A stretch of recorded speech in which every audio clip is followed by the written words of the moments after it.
j'ai pas la musique, mais je m'enjaille quand même.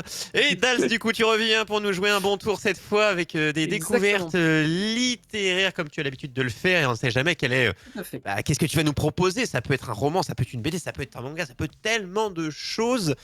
Dis-nous tout, fais-nous rêver. Eh bien, je l'ai amené avec moi, du coup. Je vais vous parler d'un grand classique de la BD, puisqu'en ce moment, je me suis focalisé du coup sur quelques-uns de mes gros coups de cœur depuis quelques chroniques. Et je vais vous parler d'un gros classique, mais je vais vous parler surtout de son édition intégrale. C'est pour ça que j'en profite pour l'évoquer. Et je vais bien sûr parler de Oko. Alors, peut-être que certains connaissent déjà, peut-être que d'autres ne connaissent pas. On est sur une version intégrale, je vais juste m'arrêter 2 secondes sur l'édition, qui est Ah oui, incroyablement magnifique. C'est un Elle ne énorme rentre pas pavé. dans le cadre tellement elle est Elle ne rentre pas dans le immense. cadre tellement elle est immense. Pour vous dire, je vais quand même l'ouvrir parce que on est vraiment sur une pépite d'édition, quoi. Genre, c'est incroyablement bien fait. Je peux pas dire mieux. Mais un peu plus C'est devant vous toi aimez parce que comme Oko, la caméra cadrée, ouais. vas-y. Plus devant, en face, Hop, voilà. voilà. c'est édité un peu. par Vous aimez qui? Oko, c'est absolument incroyable. Je peux peut-être C'est reculer édité un poil. par qui, Dals? Alors, du coup, l'édition. C'est un dictionnaire. Oui, C'est un Larousse. C'est quoi cette épaisseur? édité par Delcourt depuis le début. Delcourt. Ah Voilà. oui. Et c'est 10 tomes, Oko, Ah oui, réunis en ok. fait en différents cycles, du coup, c'est en 5 cycles de 2 tomes.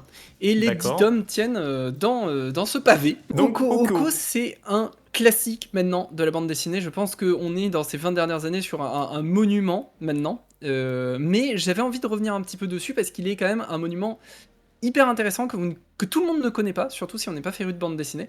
Donc je pense que c'est hyper important. L'auteur, Hub, alors c'est un pseudo, hein, je vous rassure, il s'appelle en fait Humbert Chabuel, si je dis pas de bêtises, du coup qui est un auteur français, hein, malgré que l'œuvre va se passer au Japon, on est bien sur une œuvre intégralement française. Il est également le dessinateur, l'encreur, il fait tout, de A à Z, c'est son œuvre. Ah, d'accord. Donc on est sur un... Voilà. Et vous le connaissez sûrement pour autre chose. Il est designer sur le film du 5e élément, au début, également. Hub. D'accord. Voilà, donc c'est quelqu'un qui vient aussi du cinéma, et c'est un très très gros amateur de jeux de rôle. Et alors ça a son importance dans la suite de mon histoire. Il va falloir le retenir. Donc c'est un gros fan de jeux de rôle. Et il va créer une œuvre qui est un véritable univers, comme il aime parcourir dans les jeux de rôle. Et il avait un faible énorme pour la légende des 5 anneaux, cet auteur. Et donc si vous connaissez pas le jeu de rôle de la légende des 5 anneaux, c'est du médiéval fantastique japonais. Donc qu'est-ce qu'il va faire? Il va créer Oko, une œuvre de médiéval fantastique japonais, dans laquelle il va faire évoluer ses personnages dans un univers extrêmement dense. Et ça c'est vraiment la force de Hub, c'est d'avoir construit dans Oko un univers cohérent, dense, passionnant, qu'il y a autour des personnages. Limite, on pourrait mettre de côté l'histoire qui en elle-même est super, on va y revenir après, mais limite rien que voir les personnages parcourir l'univers, c'est déjà oufissime. On est content, déjà. On n'aurait même pas besoin de l'histoire par-dessus, mais qui va évidemment rajouter beaucoup, parce qu'elle aussi est très intéressante. Il y a cette planche qu'on voit, alors à chaque fois j'essaie de trouver des parallèles et ça me fait penser un peu au niveau de dessin, tu vas me dire mais pas du tout, qu'est-ce que tu racontes, mais tu t'as pas dormi cette nuit. Moi visuellement ça me fait penser au niveau des couleurs hautes à l'Enfeust. Alors, Euh, oui. Dans certains... Non mais je sais pas, tu vois par exemple on voit les... Encore une fois, go YouTube pour ceux qui sont sur le podcast. Les personnes qui sont sur le balcon Alors, là, donc qu'on voit un peu entre guillemets de loin là sur la planche là, ce côté trait de personnage, ça me fait penser à certains plans de l'Enfeust. Alors j'ai pas vu tout l'Enfeust de 3, cette BD. alors, effectivement, il a été formé dans la même époque que Landfuss, Sillage, etc. Donc il y a un trait un peu commun, mais Hub se démarque fortement des autres œuvres. Il est plus fin son trait et il est plus investi dans sa bande dessinée. Parce qu'en fait, on va ici retrouver une ambiance graphique puissante, parce qu'ancrée dans le Japon. Donc, même s'il dessine avec ce trait très caractéristique de la BD franco-belge, notamment voilà, de l'époque très Landfust, très Sillage et ses autres œuvres Fantasy, quoi, un peu. fantasy et jeunes en fait, hein, c'est des œuvres qui s'adressent essentiellement aux jeunes. Ici, il va aussi les mélanger, si je peux dire, avec des inspirations classiques japonaises. Donc on retrouve du travail un peu d'estampe dans les visages, dans les postures, dans l'exagération de certains corps ou de certaines positions, dans les thématiques couleurs ou les fonds de certaines scènes. Et il s'arrête pas là, il va également faire du clin d'œil beaucoup au cinéma, puisqu'on en parlait, il en vient, et au jeu de rôle. Donc vous allez avoir la planche que présente Lo0 juste avant, si tu peux revenir sur la 2. Et que tu peux centrer un petit peu sur la planche. Vous voyez ce soleil couchant à l'arrière avec l'arbre devant. On voit un arbre. Alors c'est un arbre taille réelle hein, quand on le compare à la maison. Mais en fait, il a la tête d'un bonsaï cet arbre. Regardez-le un peu de loin. Et Oui, ce soleil c'est vrai. couchant à l'arrière, c'est presque un Far West. On est presque dans Tigre et Dragon. On est sur un Japon, mais un Japon fantasmé à l'européenne de temps en temps. Et par contre, la maison, elle, est dessinée dans un style beaucoup plus emprunt du Japon traditionnel. Donc il a un mélange de genres qui est hyper intéressant. Le visage aussi de la femme dessous est très typique des estampes. Donc on a un mélange de genres qui est très très intéressant et qu'il a beaucoup travaillé dans son œuvre. Et quand tu dis mélange, ce qui est bien, c'est qu'on va faire défiler différentes planches et moi je les vois déjà toutes. Hein, ça me permet aussi de poser des questions. C'est que là, c'est surtout cette teinte-là, cette couleur-là qui m'a fait penser à l'Enfeust, qui a des couleurs très rouges en général. Mais il y a vraiment, on passe pas du tout au tout, mais moi je vois certaines planches et des fois c'est vraiment, c'est pas comme si c'était une autre BD, mais t'as vraiment des fois presque deux salles, deux ambiances, on te fait voyager quoi. Alors, exactement. Et c'est ça, je vais y venir, du coup, c'est une des grandes forces, tu as raison, de l'œuvre. C'est qu'elle se déroule déjà on a dit, 5 cycles de 2 tomes. Les 5 cycles font référence au Gorin no Sho, donc au traité des 5 roues, une œuvre classique japonaise, et qui va être les 5 éléments, si on peut dire, au Japon, qui sont pas tout à fait les mêmes que chez nous, et qui se terminent par le vide, du coup. Et qui sont également présents, et qui sont les 5 anneaux de la légende des 5 anneaux, dont l'auteur est si fan que ça. Et donc au cours de ces 5 cycles, il va explorer également 5 thématiques graphiques un petit peu différentes, et des ambiances un petit peu différentes. Mais au cours même d'un même cycle, on est quand même sur des héros qui voyagent énormément dans un univers. C'est un petit peu ce qui m'a marqué au tout début de la lecture, et c'est ce que je vous disais.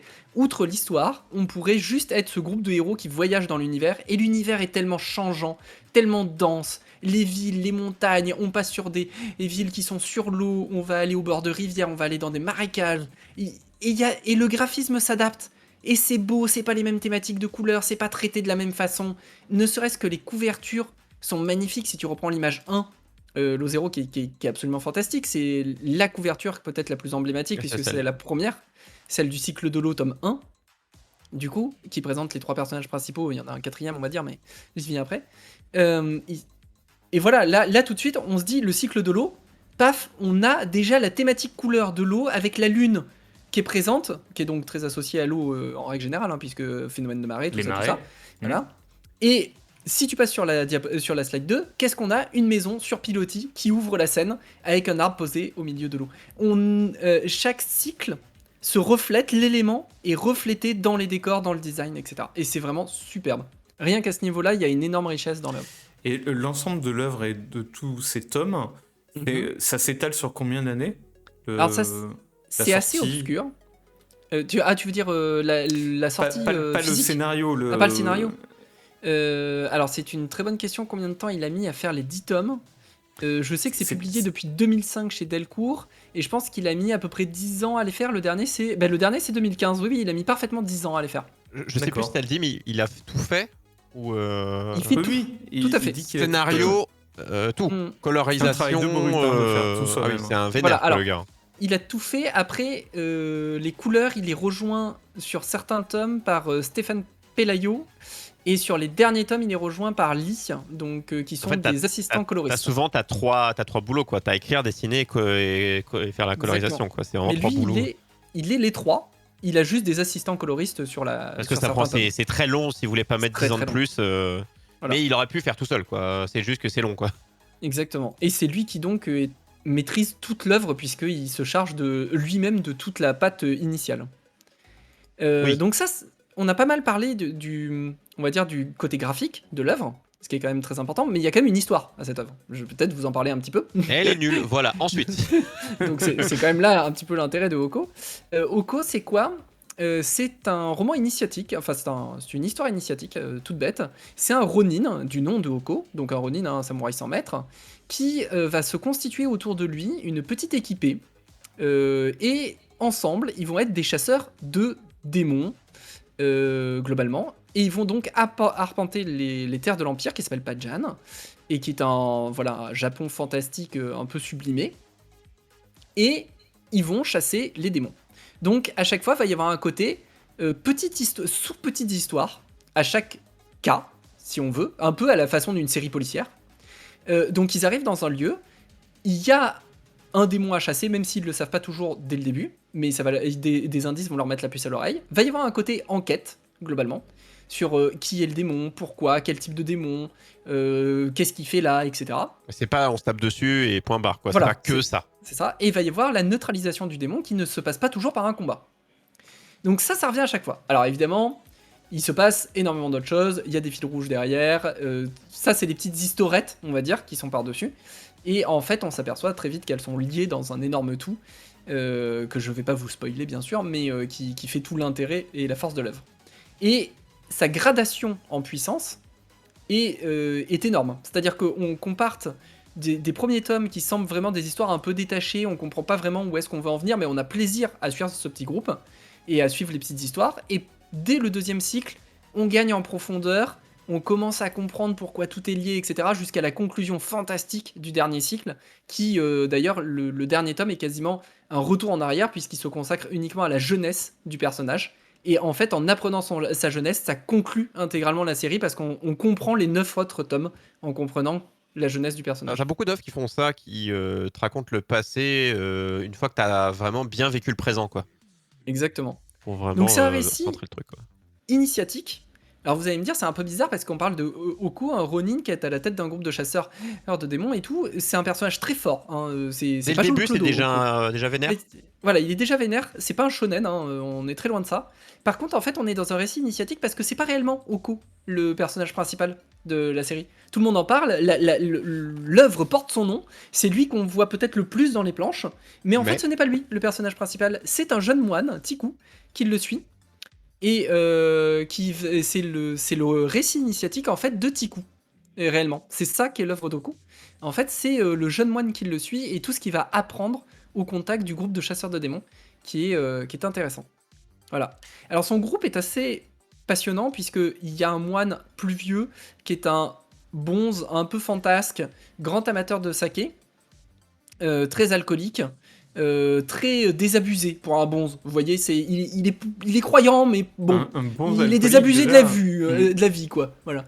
Il est accompagné de Noburo, qui est le fameux géant qu'on voit dans l'une des planches que vous montrez tout à l'heure, Lozero, qui est tout le temps masqué, tout le temps, d'un masque du coup de théâtre rouge, et qui est un énorme géant. Ouais, ici, ouais. Il est hyper fort, apparemment. Il meurt plusieurs fois, et il meurt pas en fait.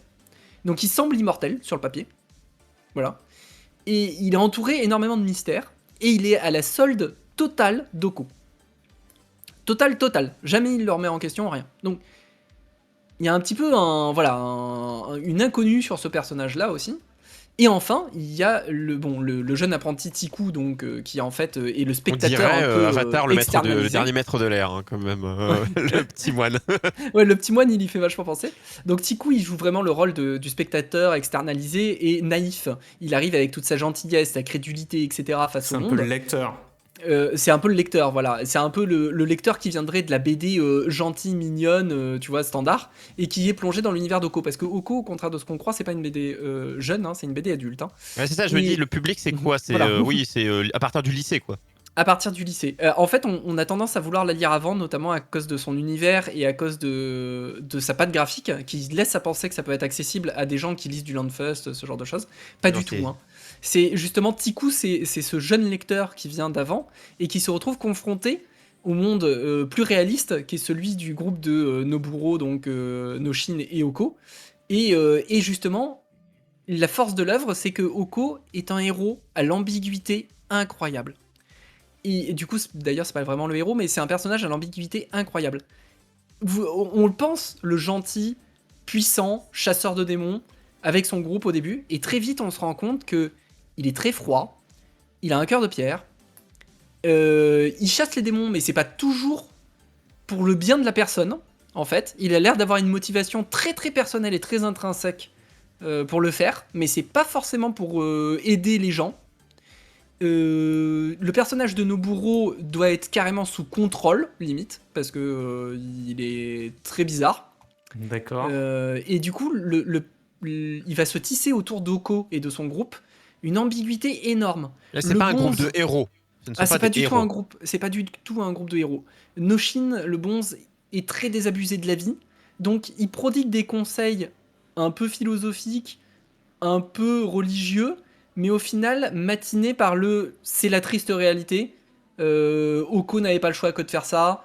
Il fallait prendre le moindre mal. Ouais. Voilà, on est C'est sur vraiment des mercenaires plus que des héros, ouais. C'est vraiment on le est plus côté sur le mercenaire. groupe de mercenaires très hétéroclites et étonnamment très attachants. À suivre leur vie de très près, à la recherche des manifestations occultes ancrées Il y a très la recherche des profondément manifestants, je me dis, oula, qu'est-ce dans des manifestations occultes, très très ancrées dans le folklore japonais, eh bien ils deviennent hyper attachants, mais hyper ambigus aussi. À tel point que dans certains tomes, on se dit, ben, Oko, c'est pas trop le gentil dans l'histoire, globalement. fait un peu il ferait même l'anti-héros, figure entre de guillemets, méchant, quoi. entre guillemets. Voilà, mais là où d'autres anti-héros vont être plutôt pas doués ou maladroits, Deadpool, ce c'est genre un de peu choses, anti-héros, tu vois, si je prends un tu vois, exemple. c'est ça. Ben là, on est vraiment dans le même style. On est dans le anti-héros très ambigu, limite méchant sur certains points.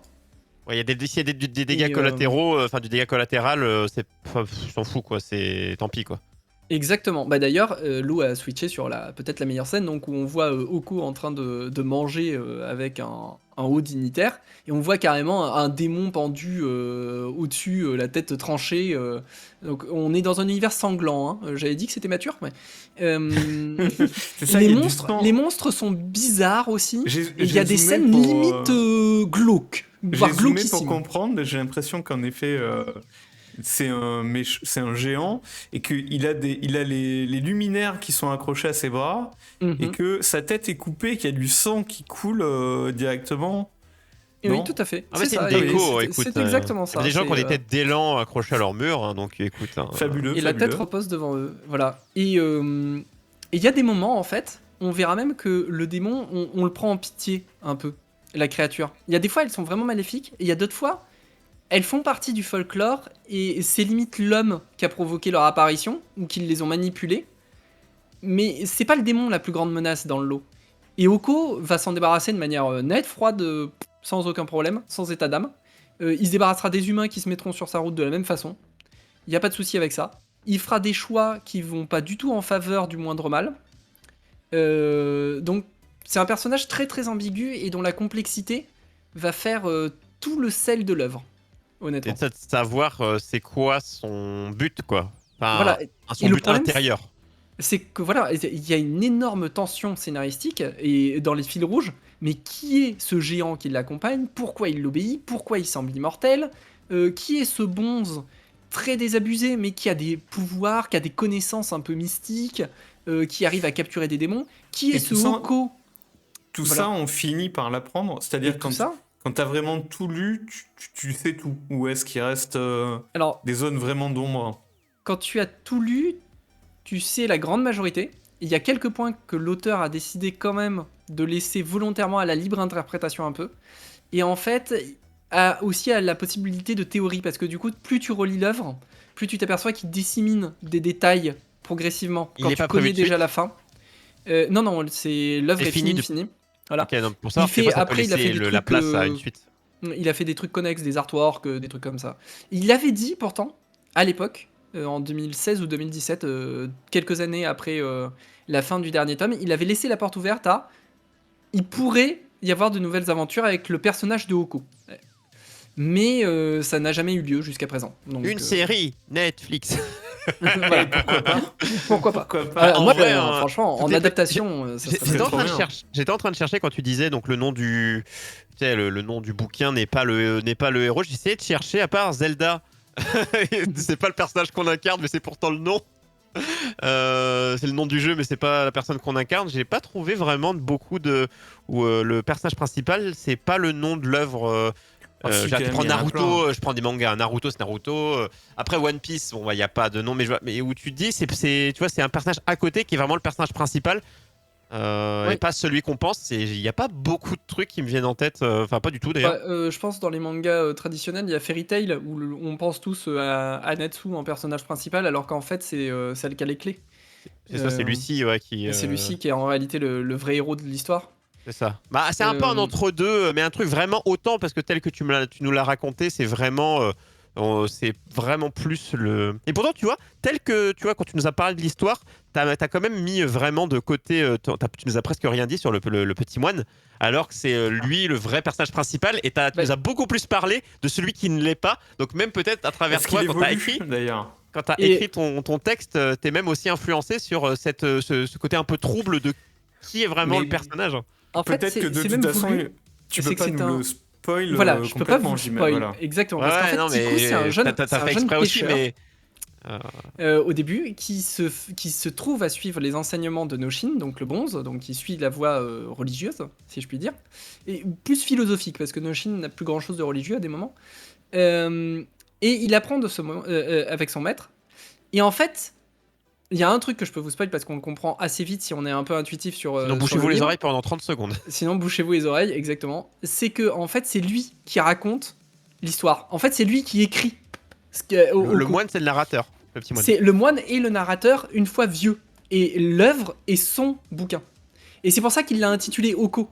Parce qu'en fait, du point de vue du moine, il a intitulé son œuvre en parlant de la personne dont il a envie de raconter la vie.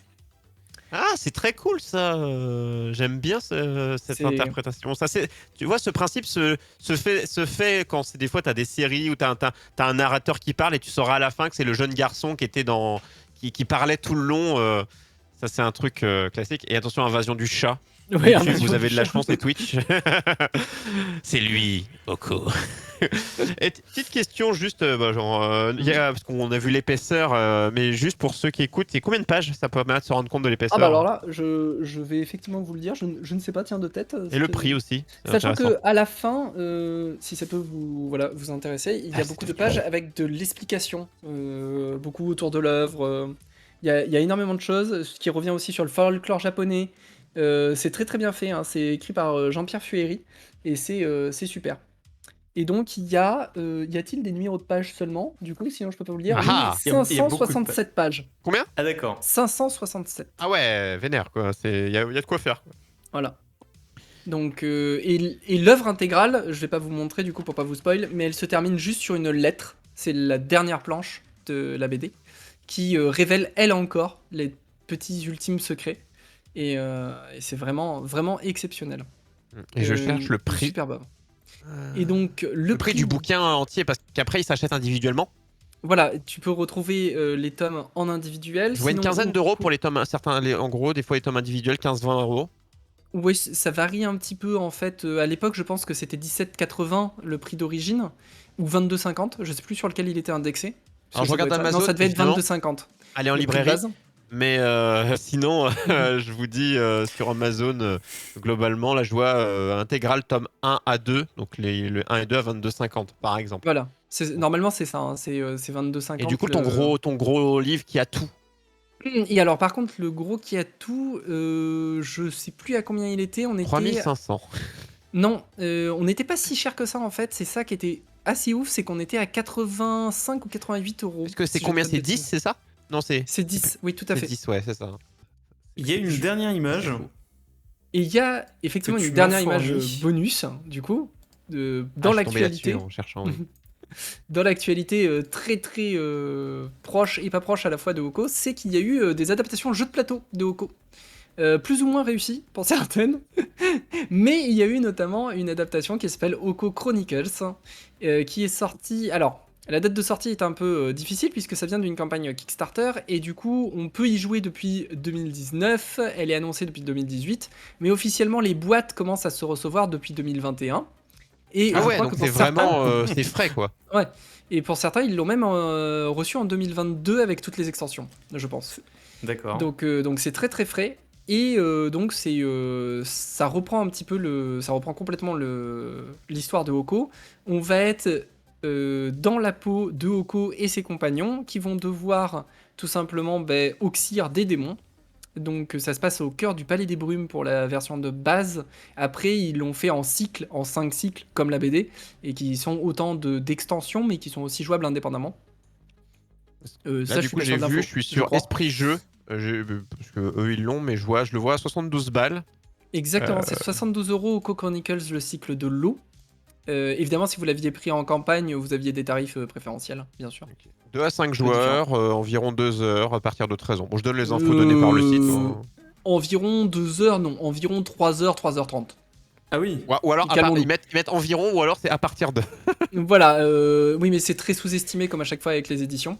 Et Donc c'est un jeu coopératif où tous les joueurs vont ensemble prendre les. voilà, les ce que différents j'allais dire, groupes. ça se Voilà. joue comment en fait Eh bien, chacun va incarner un des membres du groupe de Oko, ou Oko lui-même, et on va aller explorer du coup une carte qui représente un lieu, et petit à petit trouver des indices, comprendre la situation, comprendre quel est le démon, jusqu'au moment où on va pouvoir le détruire ou le bannir. Et là, dans ces cas-là, on gagne. Par contre, s'il s'échappe, eh bien, on perd, ou s'il arrive à ses fins, eh bien, on perd. Voilà. C'est assez complet. Là, je vois là, sur le site où je suis, il y a l'arrière et ça te dit ce que ça contient. Oh, c'est Ah oui. la boîte, Il y a elle est pléthore de, ouais, il y a remplie. pléthore de Ah ben, matériel, il Des est très cartes, très des beau. pions, des trucs. Et le prix, c'est. le prix laisse penser ça, hein, parce que c'est quand même Ah oui. vraiment cher. Hein. Non, 72 € pour un jeu en de vrai, plateau, non, on est bien. parce que t'as des trucs où t'as 2 fois moins qui arrivent à 100 € ou t'as 2 fois moins de contenu. Hein. Non, un Les jeu jeux de plateau, comme ça, en 72 général, €, c'est bien. ça approche plus les 100 €. Hein. Hmm. Les jeux Bon, comme en ça. vrai, il a une facette semi-coopérative puisque du coup, il y a un joueur qui peut être plus récompensé que les autres. Ah. Et en vrai aussi, je vais faire quand même mon petit mea culpa de fin de chronique, le jeu n'est pas très bon. On va pas se Ah cacher, bon il a plein de défauts mécaniques. En fait, il est beau, il plonge dans l'univers d'Oko hyper bien.